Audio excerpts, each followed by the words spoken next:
ഈ പറയുന്ന കാര്യങ്ങളൊന്നും എനിക്ക് പേഴ്സണലി സംഭവിച്ചിട്ടുള്ള കാര്യങ്ങളാവണമെന്നില്ല. ഞാൻ പൊതുവേ എവിടെ ചെന്നിരുന്നു കഴിഞ്ഞാലും ഞാൻ അവിടെ നന്നായി വീക്ഷിക്കുന്ന ഒരാളാണ്. അവിടെ എന്തൊക്കെ സംഭവിക്കുന്നു, ഓരോ സംഭവങ്ങളെല്ലാം കൃത്യമായിട്ട് ഞാൻ ഇങ്ങനെ വീക്ഷിച്ചുകൊണ്ടിരിക്കും. എന്നാലേ നമുക്ക് ഓരോ കാര്യങ്ങൾ മനസ്സിലാക്കാനും പഠിക്കാനും സാധിക്കുകയുള്ളൂ. സോ ഞാൻ പറയുന്നതെല്ലാം ഈ സൊസൈറ്റിക്ക് വേണ്ടിയിട്ടാണ്.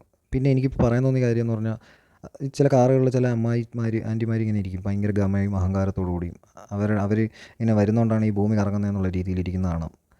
അത് ചിലപ്പോൾ ഒരു ലക്ഷൂറിയസ് കാറായിരിക്കാം, അല്ലെങ്കിൽ അത്യാവശ്യമുള്ള കാറായിരിക്കാം. അത് അധ്വാനിച്ച് കഷ്ടപ്പെട്ട് ജോലി ചെയ്ത് നേടിയ ആ അങ്കിളിന് ആ ജാട ചിലപ്പോൾ ഉണ്ടാവണമെന്നില്ല.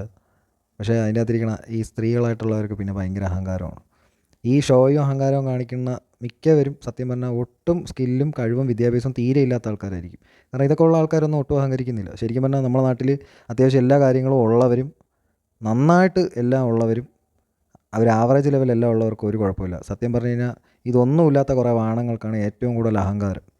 സോ അഹങ്കരിക്കുന്നുണ്ടെങ്കിൽ ഉറപ്പ് വെച്ചോ, വാണങ്ങളായിരിക്കും. ഞാൻ പൊതുവേ ചെറുപ്പം തൊട്ടേ കണ്ടുവരുന്നൊരു പരിപാടിയാണ്. ഇപ്പോൾ ഞാൻ പറഞ്ഞു എന്നേ ഉള്ളൂ. ഭയങ്കര അഹങ്കാരത്തോടു കൂടിയാണ് അവരുടെ ഓരോ രീതികളും പ്രവർത്തികളും എല്ലാം.